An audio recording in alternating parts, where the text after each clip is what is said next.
Me dijeron que disfrutara mi última temporada. Lo dijeron con una sonrisa, como si me lo hubiera ganado.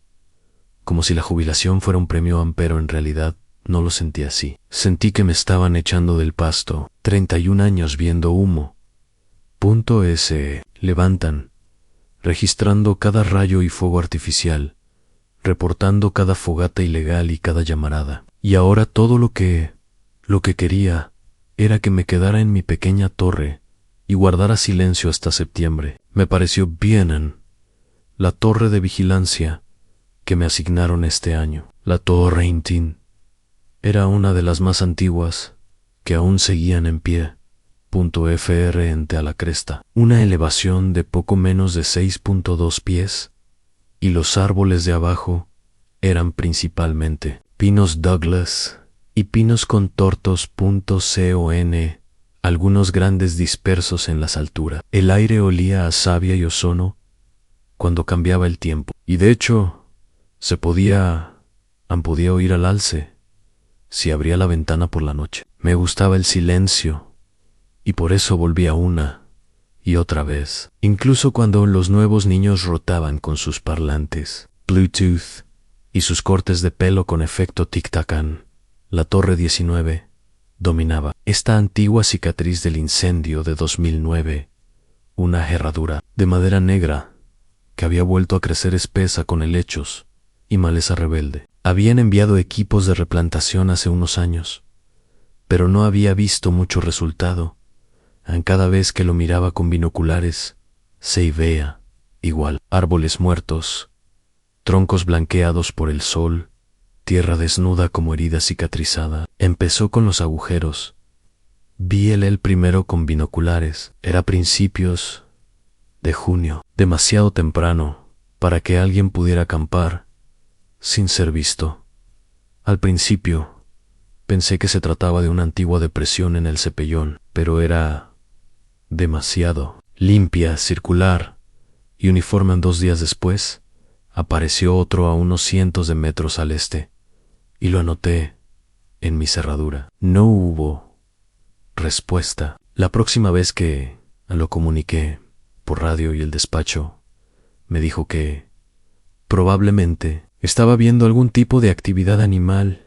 Los osos van tras sus raíces, di yo, el hombre. Los cerdos a veces también. He visto lo que los osos le hacen al suelo, y esto no era así. Estos fueron excavados a propósito, de unos 2 metros de largo, quizás a 3 toneladas de ancho, como si alguien estuviera intentando enterrar una maldita canoa. La verdadera preocupación, pero cuando bajé a marcarlos, vi un montón de moscas entrando y saliendo de ese segundo agujerón, como si alguien hubiera dejado caer algún tipo de carne cruda allí. No tenía pala, solo un bastón de trekking. Ozzy, que me asomé por el borde. Algo se movió bajo el pino, algo pálido. Podría haber sido una roca, podría haber sido un hueso. Volví y presenté otro informe. Esta vez dijeron que enviaría a alguien a revisarlo la próxima semana. Classic. Pasaron unos días y algunos agujeros más vino siempre en la cicatriz de la quemadura, nunca cerca del crecimiento. Y fue entonces cuando tomé nota de la luz del fuego, no humo. Luz. Tarde en la noche, este pequeño parpadeo cerca de la línea de árboles. Luego otro y otro. Casi parecía una hilera de cerillas que cobraban vida una a una. No llamé para avisar. Empaqué mi radio y mi pistola y fui allí para comprobarlo yo mismo. No salí de inmediato. Esperé hasta que la luna estuviera lo suficientemente alta como para proyectar sombras reales, hasta que el bosque había recuperado la calma y había recuperado su ritmo habitual. Conocía el terreno, cada pendiente y cada curva en esa cresta. Aún así, se movió muy despacio. La cicatriz de la quemadura cambia las cosas, y los árboles que una vez marcaron el sendero estaban muertos hace mucho tiempo, y el rebrote podría ocultar más agujeros, tocones o cosas mucho peores. Mantuve el clip de la radio en mi cinturón y el pistola enfundada a mi alcance. Hacía años que no sacaba una, normalmente solo en el sonido de alguien gritando servicio forestal. Fue suficiente para asustar a cualquier tipo de cazadores furtivos o campistas y alejarlos de sus límites a Nesta. Sin embargo, la sensación fue muy diferente. Al pisar la cicatriz, el clima cambió a mi alrededor. Se volvió más cálido, lo cual era muy extraño por la noche. Las agujas de pino crujían bajo mis pies, y mi faro captó el destello de una lata de cerveza encajada en el hueco. The Unorama, señales de algún tipo de tráfico. Yo apagué la lámpara y dejé que mis ojos se acostumbraran. La luz del fuego era tenue, pero constante, quizá a unos 100 metros delante de mí, parpadeando débilmente detrás de este árbol caído. Me acerqué a él, con cuidado, mientras el silencio se extendía a mi alrededor. Entonces oí que algo caía lentamente sobre la tierra. Alguien usaba una pala. Me agachó tras de un tocón y se asomó. Allí estaba él, con un viejo equipo de bomberos, amarillo camisa Nomex, pantalones de camuflaje y un casco sin insignia, sin mochila. Solo faro, sujeto hasta el borde, proyectaba un resplandor largo y tembloroso sobre un agujero que le llegaba a la cintura. Un agujero que le llegaba a la altura del cuerpo, el séptimo que había visto al menos. No levantó la vista, ni habló. El olor me impactó, de inmediato, dulce y podrido. Algo podrido cerca. Mi estómago se revolvió, de inmediato. DN Paso Delante. Servicio forestal. Están en terreno restringido. Grítanse. Quedó paralizado. No se dio la vuelta, ni soltó la pala. Desenfund la pistola. Tienes que alejarte del agujero, ahora mismo. Se giró lentamente. Tenía la cara surcada .C o N hollín y lo que parecía sangre, y sonrió. ¿Alguna vez quemaste a un hombre, Ranger? Se me enfrió la piel. Se apoyó en la pala como si fuera un bastón. Ahora gritan. Sí, pero entonces ocurre algo extraño. Say Hayes. El silencio, casi una paz. Su voz era muy seca. De hecho, baja la pala. No estoy cavando tumbas, dijo. Estoy abriendo puertas. No tenía ni idea de qué demonios significaba eso. Pero no pregunté. Simplemente di un paso atrás y apagué la radio. Pero antes Ann podía hablar. Se abalanzó sobre mí. Este tipo era mucho más rápido de lo que esperaban también. Lo sé, la pala se elevó en un amplio arco y apenas pude levantar la pistola a tiempo para disparar. Falló, me golpeó un hombro y me tiró de lado contra la paloma. El dolor me recorrió el brazo y me tambaleé hacia atrás, con el arma en alto. Él no volvió a atacar. Se quedó allí parado al borde del agujero, observándome. Luego, sin decir palabra, bajó Han en él, un pie y luego el otro, como si se estuviera acostando para dormir. Han. No me moví ni disparé. Se acurrucó en el fondo de la tumba y luego arrancó la tierra suelta en él mismo. Observé completamente atónito cómo se enterraba, sacando una mano tras otro. Me tomó unos minutos y corrí. Regresé a la torre, cerré la escotilla de golpe y la cerré con llave. Me quedé allí sentado, con la espalda contra la puerta, sangrando y temblando. Dios sabe cuánto punto le hago, cuando finalmente me animé y lo comuniqué por radio. No les dije exactamente todo, solo dije que me habían atacado, que necesitaba evacuación médica, que había un campamento ilegal en el cicatriz. Enviaron un equipo a la mañana siguiente y yo ya estaba en un helicóptero. Para entonces, y los informes llegaron después. No había señales de nadie, ni agujeros, ni palas, nada más que un poco de tierra removida y una vieja fogata de hace años. Me dijeron que llevo aquí demasiado tiempo. Debo haber aluciné. Quizás una conmoción cerebral. Quizzes L. Estes. del trabajo o la jubilación me jugaron una mala pasada. Dijo que la cicatriz era .estable. Dijo que solo necesitaba descansar, pero sé lo que vi. El hombre, él el olor, los agujeros y la forma en que me sonrió cuando se volvió a acostar en esa tumba, como si lo hubiera hecho antes en me. Pusieron en licencia médica, un par de días en el hospital por el hombro, un voto psicológico y luego una sesión tranquila. Regreso a la ciudad, sin preguntas adicionales, sin investigación real, solo una palmadita en la espalda y un codazo cortés hacia la salida. No luché, no estaba de humor para rogar por otra torre. Le había dado al trabajo la mitad de mi vida en este punto. Si se llevara el resto, no quedaría nada de mí. Pasé el resto del verano en un apartamento de alquiler a las afueras de Sandy Point. Leí un poco, bebí demasiado y me alejé de las noticias.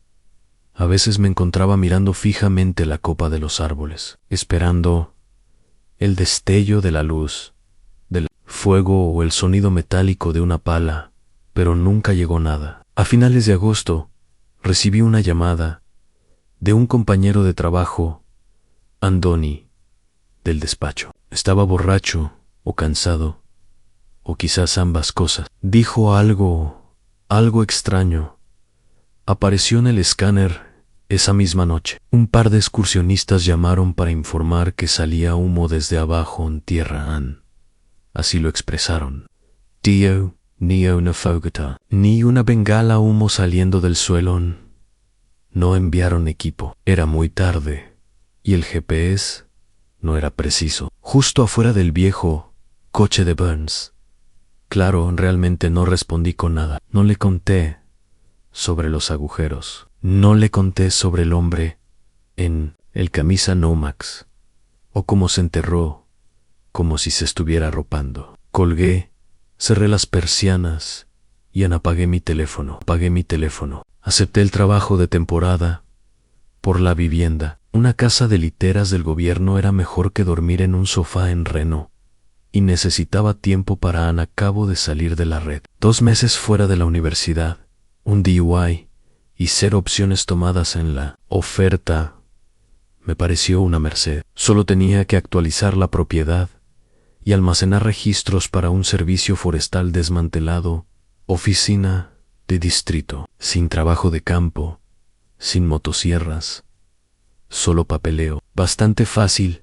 El edificio se alzaba sobre una losa de hormigón, vertido semienterrada, en una colina. Un búnker de la época de la Guerra Fría, equipado con energía solar en paneles y persianas metálicas. Dentro olía a vestuario. Manuales viejos cubrían los estantes. El polvo cubría cada escritorio. La mayoría del personal permanente había sido reasignado hacía años. Recortes presupuestarios, consolidación, Lodi Simpri. Ahora solo quedaban 2 empleados a tiempo completo. Ray, este viejo ingeniero, cascarrabias, que vestía la misma franela todos los días, y una mujer llamada Jess, que fumaba detrás del edificio y hablaba mucho. Mantuve la cabeza baja y me quedé hasta tarde.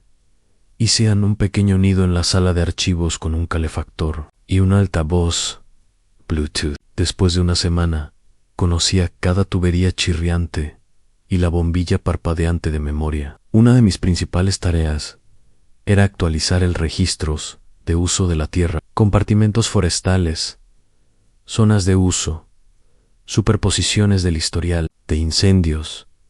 Ahora todo estaba digitalizado, pero este distrito aún tenía copias de seguridad en papel y seguía encontrando lagunas, años faltantes, documentos completos, compartimentos etiquetados como descontinuados con marcador rojo, sin explication. Compartimento 12 apareció 3 veces, sin superficie, sin límites de GPS. Solo este único nota que decía acceso restringido, en ver archivo. Así que revisé el archivo. La llave estaba en el escritorio del antiguo supervisor, pegada con cinta adhesiva debajo de un cajón. Los archivos se encontraban en el nivel más bajo de la oficina, tras una puerta cerrada que no había visto antes, sin etiqueta, y parecía un armario de conserje. Honestamente, cuando lo abrí, el aire cambió a mi alrededor, más fresco y con mucho menos olor. Hay una escalera de concreto, en escaleras, que conducían a lo que parecía un antiguo refugio antiaéreo. La luz aún funcionaba. Los tubos fluorescentes zumbaban como navispones.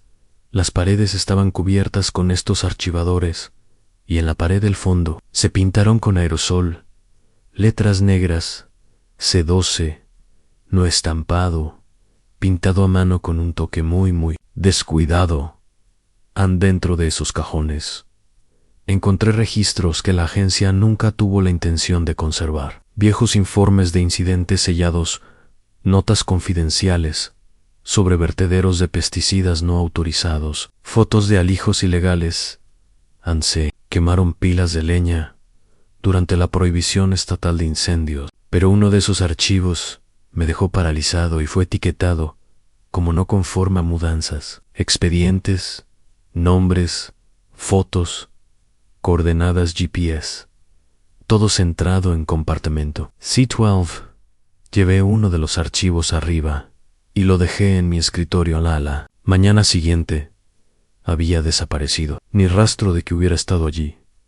Y esa noche alguien tocó a mi ventana. Dormí solo en el lugar, la cabaña. También estaba a media milla de la oficina. Cuando miré por la ventana, no vieron a nadie. No había nadie afuera. A la mañana siguiente, me dije que era una especie de sueño, que Joan estaba muy cansado, quizás borracho, quizás ambas cosas, pero las huellas de barro bajo la ventana decían lo contrario. Dos parciales huellas de botas suela, Viro y Standard, probablemente talla 11 de hombre, presionadas en el polvo, detrás del alféizar. No había visto a nadie en más de una semana, y Ray y Yesnonka me acerqué a la barraca. Mantuve la boca cerrada. No dije nada a Ano. Les dije nada al supervisor regional cuando llamó para preguntar cómo iba el proyecto de archivos. Mentí y dije que estaba atrasado. Necesitaba otra semana. Me dijo que me diera prisa y colgó antes de que pudiera decirlo. C o cualquier otra cosa. Esa tarde volví al archivo. Esta vez tomé fotos, páginas, mapas, notas, todo lo que pude. Aunque archivos habían sido retirados, los cajones viejos estaban completamente vacíos. Otros tenían etiquetas amarillas en el interior que indicaban que habían sido recuperados. No había iniciales o fechas. Encontré un archivo que no había sido tocado. Estaba etiquetado con un apellido, Alberson, y un mapa dibujado a mano. En este papel de ingeniería descolorido, marcaba un tramo de bosque que nunca había visto, fuera de la red, más allá de cualquier camino público para caravanas. Solo este pequeño bosque rojo en círculo y las palabras vertedero original, C12 no. Me sentó bien la frase vertedero, no en algún tipo de inventario forestal, y especialmente no al lado de notas sobre restos humanos. Así que esa noche preparé una maleta y conduje. Mi plan era simple: verificar lo que había, tomar fotos y regresar con alguna prueba. Eso era todo.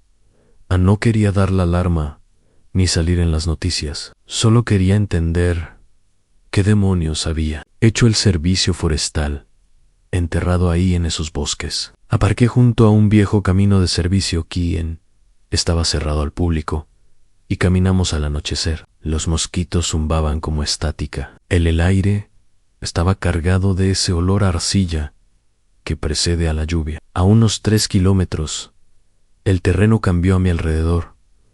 Los árboles se volvieron más ralos. La maleza desapareció. La tierra, entonces, se hundió en este ancho, un lavabo antinatural, demasiado redondo y demasiado perfecto. En el centro había una entrampilla metálica de unos 2 metros de largo, como un contenedor hundido en la tierra. Había pintura en aerosol en la trampilla y Anseli, jubilado, en letras rojas altas. Debajo, en letra más pequeña, C12. Me quedé de pie sobre el Como Anpesten. No se oían sonidos, ni pájaros ni insectos, nada. Solo el en eran árboles y el seco olor áspero de mi propio aliento. Alcancé la manija y se abrió una mucho más fácil de lo que debería haber sido. Dentro, unas pequeñas escaleras, luego un pasillo corto con azulejos blancos descoloridos. El suelo estaba mojado, el techo era bajo. Parecía más una enfermería olvidada que cualquier cosa del bosque. El servicio no tenía ningún edificio. Commercial, no había luz dentro, así que usé mi linterna frontal, el AC Oxet o .C a millas, equipo destrozado, un espejo largo, agrietado de esquina a esquina, un portapapeles tirado en el suelo. Debajo de la suciedad pude distinguir el encabezado, orden de disposición, número de incumplimiento 44. Debajo aparecía un nombre. Era el mismo del archivo que vi en Alverson. Salí marcha atrás rápidamente y no cerré la escotilla. No tomé fotos. Simplemente corrían. Llegué al coche antes de mediano, neumáticos cubiertos de arcilla roja. Dormí en el asiento del conductor, con las puertas cerradas y un cuchillo en el regazo. Al día siguiente, volví a la oficina y encontré a Ray, ya allí. No deberías andar husmeando en compartimentos viejos, me dijo, sin siquiera levantar la vista del periódico. Me quedé paralizada. Estaba revisando unos mapas. No lo estabas. Levantó la vista. No si tanto, termina tu contrato y lárgate de aquí. Se levantó, caminó hacia la ventana y encerré la persiana. Jess no apareció ese día ni el siguiente. De hecho, nunca la volví a ver. 2 noches después, se fue la luz en la barraca. Sin viento, sin tormenta, solo ancor limpio, como si alguien hubiera tirado el interruptor principal. Estuve sentado en la oscuridad durante horas con mi mochila, cuchillo en mano. En un momento dado, escuché el motor de un automóvil al ralentí, cerca, y, cuando lo revisé, no había luces delanteras ni movimiento. Solo ella a punta de un cigarrillo. Se quemó en el bosque a la mañana siguiente. Me fui. No revisé. No dejé ninguna nota. Me subí a mi coche y conduje hacia el este hasta que salí del bosque. Borré mi teléfono, quemé mi .N o TAS de campo y puse las fotos en esta unidad cifrada que envié por correo a un amigo en Portland, por si acaso me pasó algo. Nunca le conté a nadie lo que encontré debajo de esa trampilla. No porque tengo miedo de que me demanden. Tengo miedo porque creo que ese lugar sigue activo. No trabajo para el gobierno. Después de eso, acepté un trabajo temporal en una biblioteca y luego estuve rebotando entre almacenes y trabajos temporales, hasta que nadie recordé que alguna vez estuve en la lista federal. Cambié mi número, dejé de usar las redes sociales y nunca en una vez comprobé si mi nombre aún figuraba en la nómina del servicio forestal. Todavía pienso en esa escotilla. C12 no era un lugar de almacenamiento, no era una sala de registros ni un búnker. Era una especie de instalación desechable, no para basura o para productos químicos, para personas. No sé quién era Alverson, no sé qué lo llevó a declararse no conforme, pero no era el único nombre en esos archivos. Y lo peor, la parte que todavía no puedo olvidar que los cajones estaban etiquetados como recuperados, lo que significa que alguien bajó allí, alguien siguen ahí abajo, y cuando terminan, sacan los nombres del archivo y siguen adelante. Borran el pruebas y borrar a esa persona. Crianum, oh no, esa es mi historia. Lo primero que aprendes cuando trabajas para las fuerzas del orden es que los bosques están llenos de cosas que nadie quiere ver, Realmente lo encuentro. Ganado en descomposición, alambiques viejos, autos robados. Pero lo principal, eso siempre me ponía los pelos de punta. Era un lugar de cultivo ilegal. Se huelen mucho antes de verlos. Combustible, diésel, fertilizantes, líneas de riego de plástico. Siempre huele igual a químicos, orina y malas decisiones. Suelen estar a cargo de grupos de cárteles a veces. Los lugareños tampoco tienen nada que perderán de cualquier manera. Es muy peligroso. Nos dan pistolas, pero ellos también tienen rifles. Tienen radios y exploradores. Mi trabajo no era asaltarlos, solo confirmar ubicaciones y recopilar información y marcar senderos. Luego, llamaríamos a un grupo de trabajo multiinstitucional para despejarlo todo. Ese era el protocolo, pero el protocolo no significa realmente cuando estás a 30.000, las de la torre de telefonía celular más cercana y algo sale mal. Empezó como los demás. Un operador de drones de la región 5 había detectado una actividad extraña cerca de aquí, Cuencao, hidrográfica o restringida. Los drones habían captado hileras de invernaderos improvisados bajo redes de camuflaje, además de señales de calor.m o viéndose. De noche en el área estaba prohibida al público, parte de la zona de recuperación posterior a los incendios forestales, con terreno inestable y acceso al sendero cero. Nos pidieron a mí y a mi compañero que camináramos hasta allí para verificarlo. Reconocimiento estándar, no confrontación. Marca el sendero con el GPS, toma algunas fotos y regresa. Bastante fácil. Aparcamos en este camino forestal abandonado y comenzamos a caminar al amanecer. El clima estaba despejado, pero el terreno fue un infierno. Árboles caídos, pizarra suelta, maleza como alambre de púas. Tardamos para llegar a la zona y para entonces ya habíamos encontrado señales, huellas de botas, líneas de riego cortadas ocultas bajo el musgo y el inconfundible aleteo de los paravientos Maer a lo lejos. Nos estábamos acercando. Ann Collins se agazapó en movimiento más adelante, con una maraña de alisos y manzanitas. Apenas pude distinguir la parte superior de una lona de camuflaje. Debajo vimos a dos hombres, uno agachado junto a una hilera de cannabis.pl antas y el otro de pie con un rifle colgado a la espalda. Y fue entonces cuando hicimos nuestra primera error. Nos retiramos, retrocedimos en silencio, sin necesidad de involucrarnos.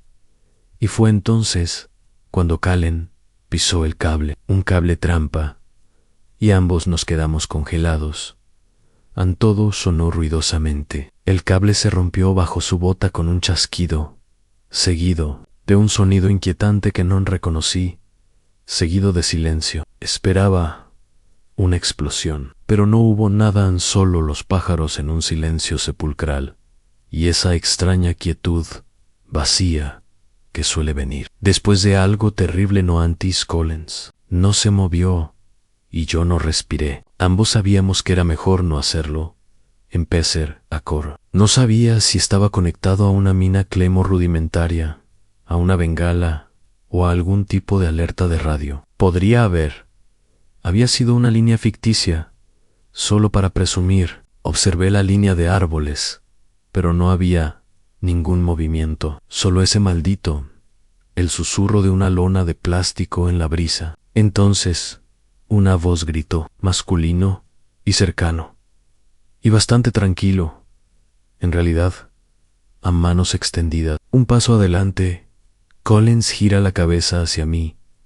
Ambos teníamos las pistolas enfundadas, las manos cerca, pero sin tocarse. Otra voz R sonó en las rocas detrás de él. También se te cayeron esas radios lentamente. Levanté ambas manos y di un paso adelante, rezando para que Collins me siguiera, pero no lo hizo. Estaba mirando fijamente algo detrás de mí, con los ojos abiertos y la mandíbula apretada. Migaya, y vi a 3 hombres nos flanqueaban desde atrás, vestidos con un camuflaje desigual, botas de trabajo y máscaras de tela sobre sus rostros. El de la A al frente. Llevaban este viejo Arkin Sentei. Los demás tenían machetes y rifles de caza modificados. Uno de ellos medía unos 6 metros tan lejos, ya levantando el cañón. Levanté la voz primero. Mira, no estamos aquí para fastidiarte, solo estamos haciendo una encuesta. Nos marchamos, no hay problema. Pero el tipo con el rifle me cortó el paso. Ya te pasaste de la raya. El del machete se adelantó y le quitó el arma a Colin sin decir palabra. Luego la mía. Luego las radios a No. Revisaron nuestras mochilas. Demasiado apresurado. Quizás demasiado confiado. Siéntense, dijeron los fusileros zigzagueando entre la maleza, hasta que se abrió la maleza. Y fue entonces cuando vi por primera vez el verdadero crecimiento. No eran pequeños cientos de plantas bajo una red. Un tanque para transportar diésel, paneles solares y líneas de goteo han serpenteando por todas partes. Cabañas improvisadas, construidas con madera contrachapada, recuperada y señales de tráfico. Un generador tosió en algún lugar del fondo, dándole un latido al lugar. 2 hombres más estaban cerca del centro. Uno era Mayo, delgado, de piel agrietada y gafas oscuras. No dijo nada mientras nos conducían a una zona sombreada detrás del campamento. Collins y yo estábamos ahora separados. Los vi arrastrarlo a una choza hecha de lona verde y cerca, y la puerta cerró tras ellos. Oí gritos y luego los chillidos. Me quedé allí, apretando los puños, hasta que el hombre Mayo se giró hacia mí. Ustedes, los federales, siempre asume que esto es tuyo, dijo. Bosque, tierra, agua, nada es tuyo. Tú solo alquílalo. No, le respondí. Estaba demasiado concentrado en los gritos. Se agachó frente a mí, lo suficientemente cerca para que pudiera oler el diésel en su ropa y algo más afilado debajo, algún tipo de conservante, un químico. Viniste aquí a tomar notas.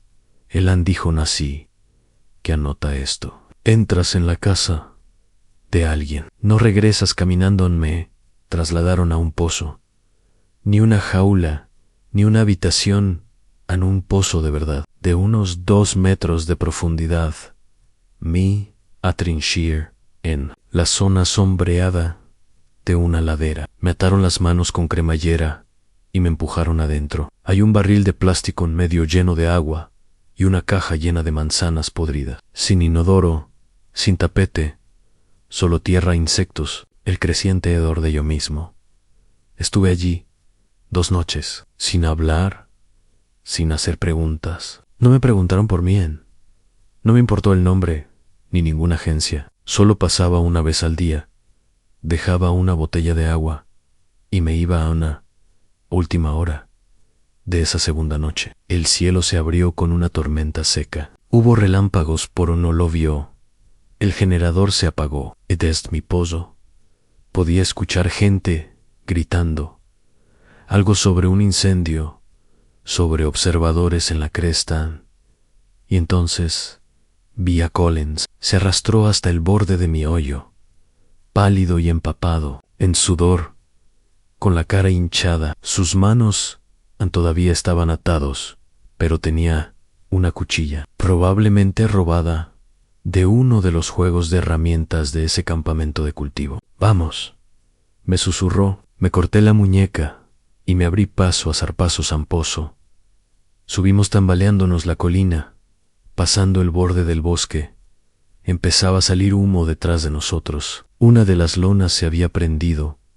No nos quedamos para ver hasta dónde se propagaría. La huida fue un completo desenfoque. 6.5 kilómetros, atravesando árboles caídos, deslizándonos por los árboles, agachándonos bajo troncos caídos. No teníamos brújula, ni GPS, ni nada, simplemente instinto y desesperación. Nos movíamos por la noche como animales desplomándonos entre la maleza cada hora, aproximadamente, para recuperar el aliento. Llegamos a un camino forestal, justo después del amanecer. Un equipo de Blackburn nos encontró 6 horas después, am pollado, magullado y apenas capaz de mantenerse en pie. El informe oficial lo llamó un encuentro con cultivo de marihuana no autorizado, sin arrestos ni comunicado de prensa. El sitio de cultivo había sido abandonado cuando llegó la policía. Las plantas fueron incendiadas, las cabañas se derrumbaron y el pozo en el que me había mantenido ahora estaba lleno de basura. No hay rastro de los hombres que nos secuestraron, ni rastro de la pistola de Collins, ni de nuestras radios, o incluso las huellas de los neumáticos. Solo una advertencia escrita en carbón sobre esta señal de tráfico quemada que decía Ann: manténgase en su .. No volví al servicio después de eso. Terminé entregando mi placa, firmé el papeleo y salió de la estación sin mirar a nadie a los ojos. Ann sin ceremonias, sin despedida. Collins terminó pegándolo, dejó fuera durante 3 meses más y luego desapareció en Alaska. No he sabido nada de él desde entonces. Nos dijeron que guardáramos silencio. Dijeron que cualquier declaración formal pondría en peligro las investigaciones en curso. Y yo sabía qué eso significaba. Demasiado peso político, demasiadas manos sucias ya entre la DEA, el Servicio Forestal, la BLM y los gobiernos locales. Oficina del sheriff. Nadie quería asumir la responsabilidad del fracaso. Mejor tratarnos como un incidente menor, disimularlo y luego Ann sigue adelante. Terminé recibiendo una carta del cuartel general unas semanas después. Me agradecieron por mi servicio. Incluía una línea sobre complicaciones imprevistas en el campo. Parecía una nota de condolencia sin .L a muerte.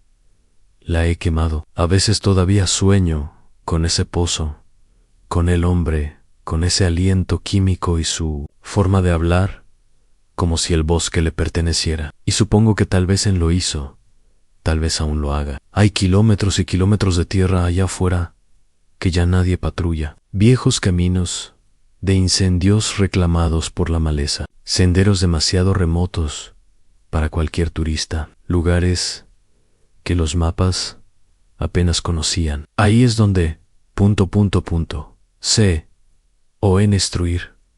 Ahí es donde entierran, y ahí es donde las reglas realmente no significan nada. Solía pensar que eso, la insignia, me daba cierta autoridad, me daba la impresión de que estaba protegiendo algo sagrado. Pero ahora sé que no es así. Lo único lo que hizo el uniforme fue convertirme en un objetivo. Allá afuera, más allá de las señales, las puertas y las estaciones de guardabosques, hay otro grupo de reglas, las que no te enseñan en la academia, las que están escritas en trampas, parapiés y campamentos de senderos quemados, reglas sobre el silencio, la obediencia y el territorio. Mi padre era aserrador y su padre antes que él. Mi tío corrió con los Flathead Hotshots durante casi una década antes de incendió su propio remolque accidentalmente y luego dejó el trabajo. Crecí respirando aceite de cadena y ceniza de fogata. Aunque por cuando cumplí 22, lo único que quería era demostrar que podía pasar el rato con un crucero de verdad. Entrar en un equipo hotshot yo mismo. Aguanté la temporada, me gané la tarjeta roja y logré algo. Conseguí un puesto en el equipo Divide Creed. D. Hamilton eran una de las tripulaciones más antiguas experimentadas. Sin tonterías, no toleraban ningún tipo de underscore. Lamaron, Al Superintendent, Stoke, abreviatura de Stokeman, pero nadie usó su nombre completo. Se rumoreaba que había perdido un tipo que se quemó en Idaho, allá por los años 90, y desde entonces ha estado más frío que la teta de una bruja. Nuestra temporada comenzó con nieve todavía en el suelo. Luego aumentó rápidamente. Rayos cerca de Montana, Idaho en frontera, montones de escombros que se encendieron después de una ola de calor. La mayor parte era bastante en rutina: cavar la línea, monitorear el viento, cortar obstáculos y empacar. Entonces recibimos una llamada .pra, una quema prescrita en un antiguo drenaje sobre Ross Creek. Árboles muertos densos, maleza crecida y escarabajos del pino matar por todas partes. Ya era hora. Stoke dijo que la quema llevaba 4 años en la lista, pero seguía empeorando.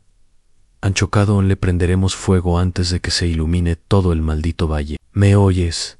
El equipo caminó durante más de 2 días con antorchas de goteo y equipo. Recibimos información sobre el viento, las líneas de contaminación y las medidas de emergencia en zona San Stoke. Me asignó al equipo de ignición. Caminó detrás del jefe de línea e iluminó el sotobosque en franjas. Yo me sentí muy orgulloso, importante, como si finalmente me hubieran invitado a la mesa real. Pero ese orgullo no duró mucho. El segundo día los vimos, una familia, un hombre, una mujer y 2 niños, a 800 metros por debajo de nuestra línea de fuego más baja. Sin permisos, sin tienda de campaña, solo una lona en una fogata fría y lo que parecían varias semanas de pertenencias. Nadie dijo nada al principio. Estábamos ardiendo. No tuve tiempo de investigar.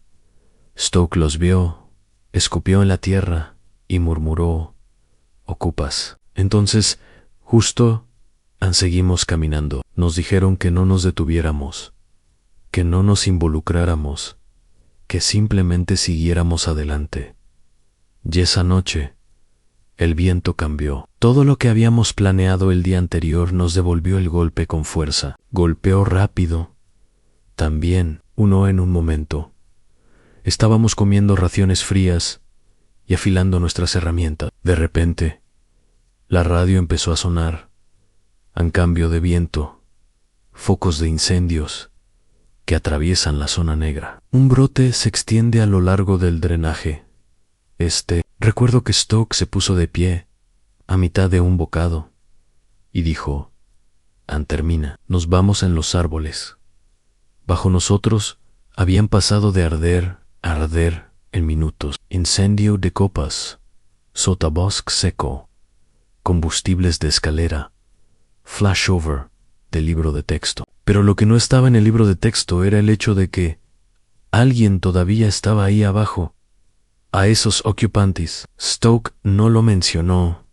A ninguno de los viejos lo hizo. Y le pregunté a nuestro jefe de equipo si íbamos a contactar con el despacho. Negó con la cabeza. «No tenemos celular ni satélite. Estamos ciegos hasta que llegamos a esa cresta». Volví a preguntar cuándo pasamos ese mirador que daba al drenaje. Desde allí se podía ver el campamento de lonas, o lo que quedaba de él. Solo una parte negra y de nylon de una hielera, y parecía el armazón de un cochecito torcido y flojo. Pero nada, a nadie dijo una palabra. Cuando llegamos a la cima cresta y se reconectó con el camión de comunicaciones, un helicóptero ya estaba sobre el terreno monitoreando la propagación. Stoke se marchó con uno de los supervisores, tranquilo y calmado. Intenté seguirlos para contarles lo que vimos. El jefe de la tripulación me detuvo. «No te hagas el héroe», dijo. «No viste lo que creo que lo viste». Y esa frase realmente se me quedó grabada. No vimos lo que creíamos ver. Nos quedamos allí 2 días, más en limpieza, en todo lo que se encontraba por debajo de la línea. Quedó quemado. El fuego se extendió por las copas de los árboles y ennegreció la tierra. A las huellas de fauna se detuvieron en seco al borde del drenaje. Alter Serdaya. Volví a escabullirme el borde de la pendiente donde recordaba que había estado la lona. Nadie me detuvo. El humo seguía abajo y la ceniza se aferraba a cada superficie como escarcha. Encontré un camión de juguete derretido en el barro. También cerca había un trozo de alambre que rodeaba lo que parecía una conejera, ni conejo ni nada puntuvío, y cerca de una pila de troncos carbonizados, medio cubiertos por una capa de hollín de corteza, vi algo me detuvo en seco. Un zapato pequeño y rojo se derritió en el suelo. Tomé una foto y caminé. Más tarde se la enseñé a Miller, uno de los miembros más jóvenes de la tripulación, con quien realmente punto de confianza. Me dijo que la borrara, que si le mostraba esa foto a alguien, nunca más recibiría una llamada de bomberos. Eres an de temporada, hombre. Dijo que te echarían la culpa de todo, y nunca miró atrás. Le pregunté si él también veía a esa familia allí abajo, y él simplemente me devolvió la mirada. No había nadie allí abajo. No borré la foto, pero no se la enseñé a nadie más. Una semana después, recibimos nuestro informe de seguridad. Calificaron el incendio como un éxito. Contenido eficaz y despejado de combustibles prioritarios. A la quemadura figuraba como libro de texto en el informe postoperatorio. Intenté preguntar sobre el área debajo de la línea, sobre si se había despejado de antemano, si se había detectado alguna actividad humana, y la sala se puso en silencio. Stoke me miró fijamente hasta que dejé de hablar. Después de la reunión, me acorraló punto a F. Wara del tráiler. ¿Quieres volver la próxima temporada?, me preguntó. Tal vez. Entonces, deja de husmear. La gente vive donde no debería. No significa dejamos de hacer nuestro trabajo. Le dije que quemamos viva una familia. Simplemente se encogió de hombros. Ellos no debería haber estado allí abajo. Y se alejó antes de que pudiera decir algo más. Terminé la temporada. Montauk, la calma, y vi a los mayores conseguir medallas y bonificaciones. Vi cómo se desaguaba el agua registrado y marcado para rehabilitación, sin investigación, sin equipo de recuperación, sin mención en el resumen posterior a la intervención solo. Estadísticas del comportamiento del fuego y cifras de reducción de combustible. Lo que pasa con un fuego tan intenso es que realmente no va a dejar mucho. Los huesos se vuelven frágiles.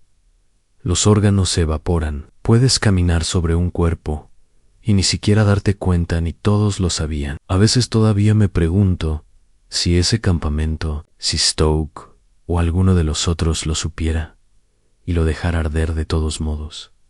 Supongo que nunca lo sé. La foto todavía está en un teléfono desechable, escondida en el forro de mi bolso de lona.